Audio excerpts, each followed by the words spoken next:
Good morning, everybody. How you doing this morning? It is Phil Brilliant. It is Simply Brilliant for Tuesday, January 20th, and it is, depends on how you look at it, Inauguration Day. 1 year ago today, Donald Trump was inaugurated as President of the United States for his second term, not consistent terms, consecutive terms, excuse me.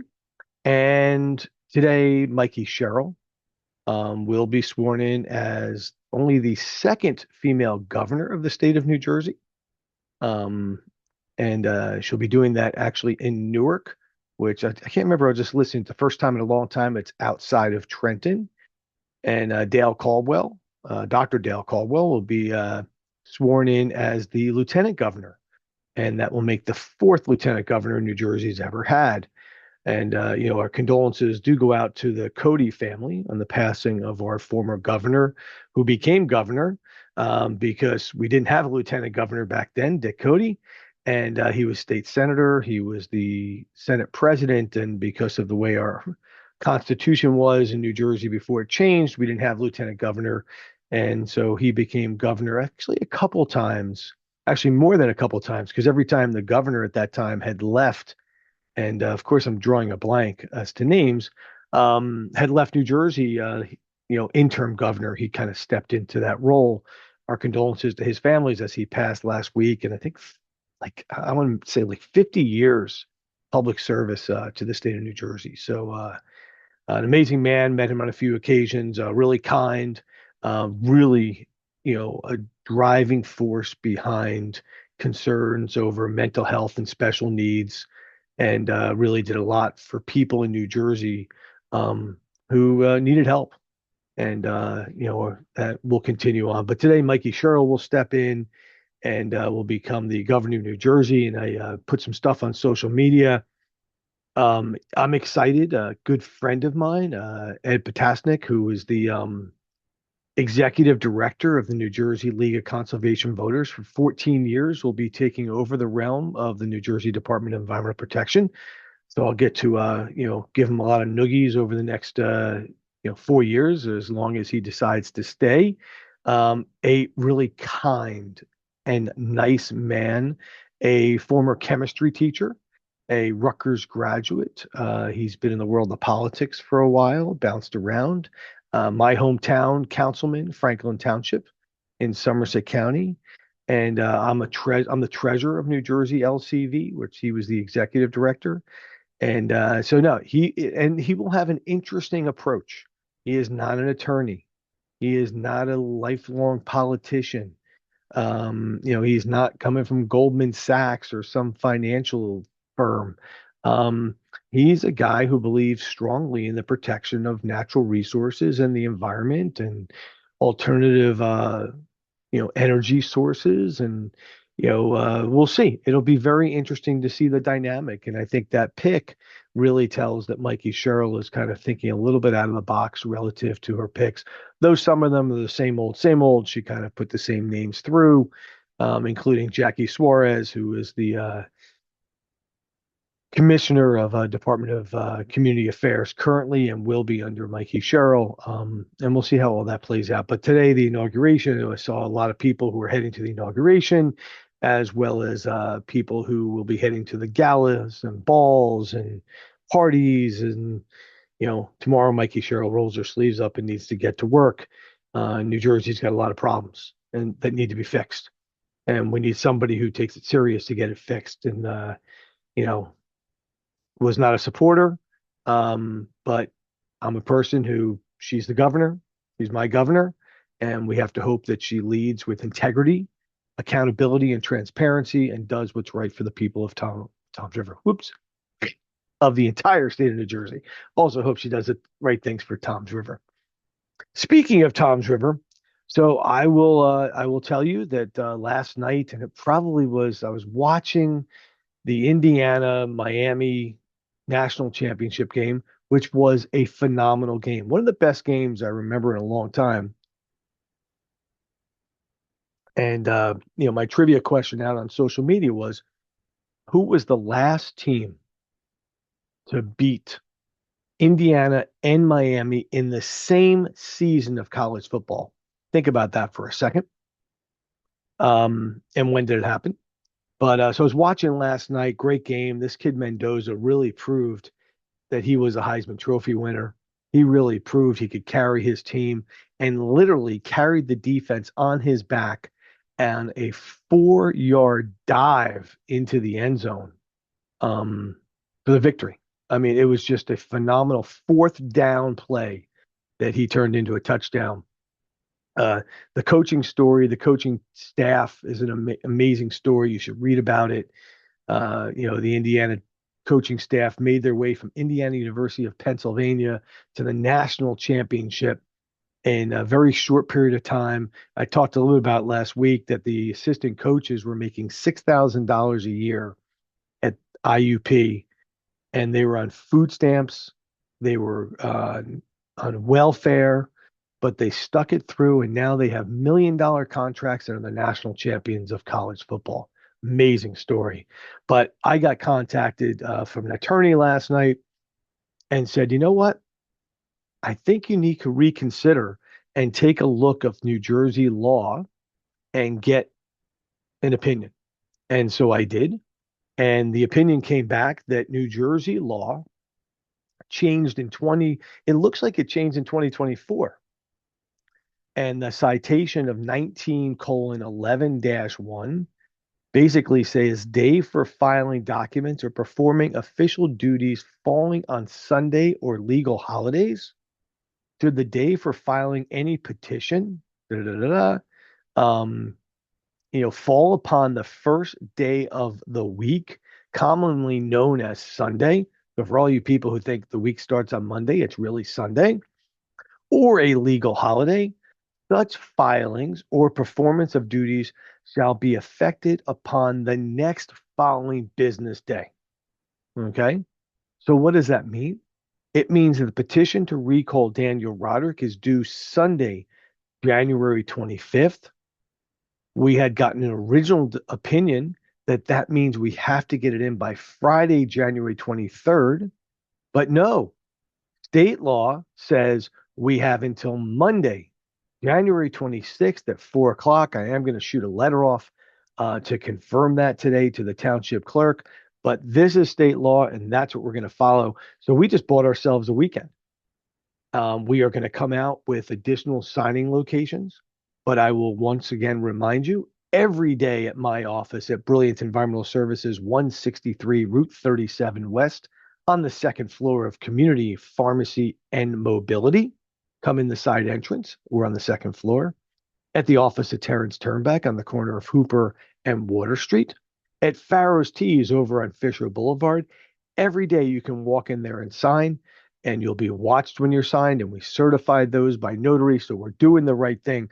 But we still need, again, we're about 2,500 short to get us to 18,464 signatures, but we really need about 20,000, okay?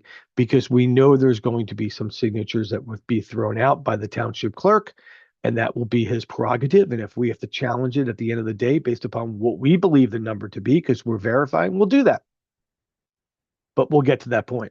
And again, I was talking to people over the week, so just paint a quick picture for you. We need 25% of the registered voters in Toms River. There's a little over 74,000 registered voters. 25% works out to 18,464. In 2023, when Daniel Roderick was elected mayor, he ran against Ben Giovanni. The combined total of votes was 18,800, give or take a few. I think it was 18,871 off the top of my head. Okay. So 25% of the electorate of the registered voters voted, and we need 25% of the vote to sign. That it's a high bar. Okay. But we are at 16,000. Last night's calculation was 15,988 or 98, something like that. So 2,500 more will bring us to 18,464. I'm telling you, add 2,000 on top of that. So we really need 4,800 more. We need you to get out and sign. Yesterday, good flow of traffic in my office. I did hear a good flow of traffic over at Farrow's Tees, and there are people on the streets every day. And we'll get back to you about some additional signing locations because we're going to put them together straight through Monday and keep working till the bitter end because Daniel Roderick needs to go. And I'm going to tell you why. So there's a page. I'm not going to give them any kudos because nobody's following them. There's only 40 followers. I don't want to boost their following, but it's a new page that started up at around the first of the year or the end of last year during this petition drive on social media. And it's definitely a Daniel Roderick page or one of his pages, one of his wannabes. And since the council passed an ordinance um, on January 1st to form an ethics committee, he has been pounding this concept of ethics, pounding the concept of ethics, calling me out, of course. You know, the hot topic right now is ethics committee. Let's discuss the ethics, plain and simple. Why should residents trust the ethics board? The council has the legal authority to appoint the ethics board. That's settled. But legally, do you need to trust it? Why do you need an ethics board? Hey guys, let's talk ethics, specifically the ethics board. These are all these posts that are up there. Um, I'm going to say this plainly. I agree with Councilwoman O'Toole and Councilman Aber who voted no on the ethics board. Why? Let's define it. And then they go through the people who are on the ethics board. So let's first start with in the township code, and this is so if anybody wants to go look it up, I want to make sure you know it. It's 71-1, and this is establishment of statutory boards and commissions. And under E for Edward, local ethics board. The board shall establish. So the board is the council, not the mayor. And township ethics board consisting of 6 members who are residents of the township of Toms River, at least 2 of whom shall be public members. The members of the ethics board shall be appointed by the township council. The members shall be chosen by virtue of their known and consistent reputation for integrity and knowledge of local government affairs. No more than 3 members of the ethics board shall be from the same political party. Okay. Now, we have not had an ethics board in Toms River in my recent memory, but we also have not had a person like Daniel Roderick as mayor in my recent memory. So it was established on January 1st. And if you remember, it gets established. Councilwoman O'Toole, Councilman Coleman, and Councilman Aber vote no. And then Daniel Roderick shouts out, I'm not against it, and that some of the names proposed are very good folks. And then he suggests that maybe the council members who voted no should change their votes. And Councilman Coleman, changed his vote to yes. Aber and O'Toole stuck with no votes. I remember at this time, O'Toole was calling in from somewhere, that we don't know, and not sure who may have been with her. So it was established. We have it, and we have 5 members. Peter Van Dyke, an attorney here in Toms River, he gets a 5-year term. A man of great morals and ethics, and if you know this or not, his father was a minister at the Presbyterian Church. And when they moved from where the library building is, that old church facade, to Hooper Avenue, Peter was showing me pictures of that day because he was here at the time. He was a kid and remembers that move. Long time Toms River resident and a good person. A Republican. Ginny Haynes, retired commissioner, Virginia Haynes, gets a 5-year term, Toms River resident, long time. I mean, she goes back to the 1800s, her family in Toms River, and member of Christ Episcopal Church. She's a former councilwoman here in Toms River. She's a former commissioner on the Toms River MUA. She's a former New Jersey head of the Republican Party, you know, head of the lottery, you name it, she's done it. Most recently, she has stepped off of the Ocean County commissioners and, is retired, but looking and doing more on the nonprofit side as well as the volunteer side. Paul Wennick, a former mayor here in Toms River, a longtime resident, a staunch supporter of Toms River. Um, and I'm going to say, I believe, a Republican. Yes, he's a Republican, a 4-year term. Former Councilman Terrence Turnback, friend, respected friend, heart of gold in this community, and a vibrant supporter of the unhoused, of people with food insecurity. He was one of the people who started the food drop on Friday at the Presbyterian Church on the beginning of COVID. Active in the Toms River School Foundation. He gets a 3-year term. Jack Ruther, who I don't know very well. I've seen him on social media. I believe his nickname is Jack, and he gets a 3-year term. I believe he is like Terrence, a Democrat, but don't quote me on that. Again, these are off the top of my head. I have not checked people's voting rules. And then Robert Termolen, uh, teacher, goes back to the days of Admiral Farragut Academy, lifeguard in Ortley Beach. He has been vocal against Daniel Roderick at several council meetings, and a really good guy. We were talking the other day, just celebrated a big birthday, and kind man.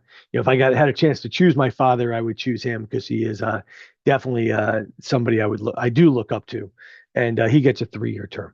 These are the people selected. These are the people that actually Daniel Roderick said there's a few good folk there, but now coming out because he's starting to see what the ethics committee really can do, and I think he's got some concern. Why does he have concern? So I want to go back, and of course, my computer's not necessarily, cooperating with me, but let's go back to the last council meeting. And during that meeting, it was brought up in the beginning of that meeting that Tom's River has, and Dan Roderick has put it out to all the residents, has saved $6 million in health insurance coverage. And, gentleman Joe DeBella of, I have a letter here, Connor Strong and Buckaloo, who was our health insurance agent, is still our professional insurance agent. So they do, what did it say? Property and casualty, general liability, automotive, we call employee liabilities, all those things. They still provide that insurance to Toms River Township. That was extended on January 1st. A lot of falsities went out to the community trying to force a meeting the end of December. They came out at the last council meeting and gave a presentation, one about why they still believe that their costs are cheaper than the proposals. And one of the biggest things was the deductible. They don't have a deductible in their policy. The new deductible in proposed $50,000. So I mean, if you have 4 claims, that's $200,000 you didn't anticipate in your costs. So he did an apple to apple comparison. But again, the health insurance, the town has come out, the mayor, and that there was a $6 million savings. He put out a couple letters relative to it and basically said, not only do we not see that savings, but we think it's a $3 million increase. But aside from that, he quoted a chapter 78, which basically says that, if there's a certain percentage that employees shall pay for their health benefits. And if there is this savings, how come it's not being passed off to the employees? Try to get me to think. Why not? I've already been thinking the fact, Daniel Roderick keeps saying that he reduced the budget by $11 million. Okay. Why didn't my taxes in Toms River go down, my municipal taxes? If we're spending less, then you need less, right? So why are you still charging me the same amount of money? It made perfect sense. So on the health insurance side, if you cut the health insurance by $6 million, and I'm an employee here in town, and I've always paid $300 a month for my insurance, and that was based upon the price in 2024, we'll say. And then in 2025, you sliced off $6 million. The overall cost of my health insurance went down. So if I'm still paying $300, my percentage went up because I'm paying a larger percentage. And this chapter 78 says that you can't do that. Now, again, Joe DeBella said there should be money going back to the employees. I don't see that in chapter 78, but what I do see is that you need to neutralize that percentage to the employees, and how much they're paying should have gone down. I'm not an expert on this. I'm not an attorney. I'm not an insurance broker. Chapter 78, state code, go take a look at it. It's outlined there. So my taxes didn't go down when how much Tom's River's spending, and health insurance to the employees didn't go down when the cost of the employees' health insurance went down. Where's all that money? I want to know where that money is. I need to see the audit from 2025, which is not available yet, which it will not be available probably till March or April. But I want to see that. At the same time, and it is fact, when Daniel Roderick came into office, he lowered the percentage to mayor council. They pay 1.5% on their insurance. So why won't Daniel Roderick go to insurance in Bradley Beach or in Irvington? Because he's got it easy here. That's a great deal. 1.5%, that's pennies. And by the way, the township employees are paying 33%. I take that back. They were paying 33%. I don't know what the new calculation is, because remember what I just said. They're still paying the same cost, but the percentage has changed. We're going to be looking into that and talking about that in the near future. Maybe the ethics board needs to look at that. We'll see where that ends up going. The other thing too, and I just want to point this out, during that council meeting, there were two things that came out. This is the council meeting of the 14th. One was a question, and of course, my computer is not cooperating with me, but one was a question relative to this council liaison position that was trying to be hired. And Daniel Roderick came out and said, I eliminated that. I didn't fill that position. That's a BS position, yada, yada. And then he bounced over to, the clerk and said, hey, do you need help in that office? Because this is under the clerk in Toms River Township. Now, I'm reading right from the code. This is section 14, chapter 14, Office of Municipal Clerk. And it says, there shall be an office of municipal clerk, the head of which shall be the municipal clerk, and all subordinate personnel and officers shall be appointed by the council, and shall prior to appointment be qualified by training or experience to meet the criteria. The council appoints everybody, not the mayor. So the clerk works for the council. So when Daniel Roderick goes over and asks him the question and says, do you need help there? Doesn't matter if he needs help or not. It's the council's prerogative to fill that position. And it's been filled historically. And by the way, when it was filled historically, Daniel Roderick, councilman, voted yes both times. Okay?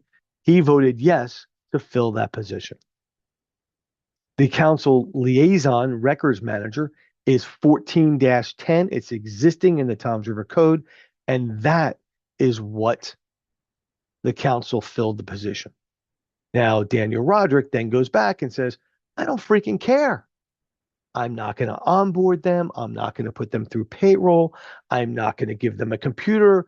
I'm not going to give them keys. I'm not going to give them a car. That's a joke, but maybe cars are always available to people in Toms River. And here's the catch-all. He's right. Okay. He's right to the point where in the Faulkner Mayor Council, it's a strong mayor. And under the duties of the mayor, supervise the department, installation, maintenance of centralized budgeting, personnel, purchasing, procedures as may be authorized by ordinance. Okay. And then basically it says, uh, where is it? Supervise, direct, and control all departments of the township and shall require each department to make an annual such other reports to him or she may deem desired. So as the mayor, he does control it. Okay. But as residents of Tom's River, if your council passes a resolution and the body of Tom's River, whether that's the mayor, the business administrator, or the council, does not enact upon that, you have a right to sue. You have a right to have the laws of Tom's River enforced. We'll see if anybody sues. We'll see where that might go. The last thing I wanted to cover in this, I'm trying to find where it is. I did that already. I'm looking at my notes. We talked about clerk. I talked about that. I talked about everything. Last thing I'm going to do in closing is today at 4 p.m. There is a meeting of the Ocean County Library Commission. Anybody who would like to come out is invited to that. I recommend you come out. As you've already heard, the Library Commission has not renewed the lease on the JBJ Soul Kitchen. That will be a topic of discussion today because people are upset that they didn't renew it. It was a place that provided food in a way of dignity to people who needed it. It provided a way for people to pay it forward, to help people in need, and it provided a place to eat. And sometimes you need to go grab something to eat. You're moving quick, and the food was not in the library. It is in the old Presbyterian church where the Dunkin' Donuts was before it. I believe it should still be there. It did not attract unhoused people. It fed people in need. I was downtown on Saturday at Huddy Park, and I used the bathroom at the library. There was somebody in the bathroom taking a shower. I heard there was somebody in the ladies' room washing their hair because we do not have facilities in Ocean County to handle this. We don't have facilities in Tom's River. We need to deal with that. But why send away an organization, a nonprofit that is willing to help you? Sends a bad message. So today, 4 o'clock downtown at the library is the Ocean County Library Commission meeting. Last but not least, get out, sign the petition to recall Daniel Roderick. He has done nothing to prove that he is working for the residents, the voters, and the people of Tom's River. So why does he deserve to be mayor? I'm Phil Brilliant. This is Simply Brilliant. Have a fantastic day.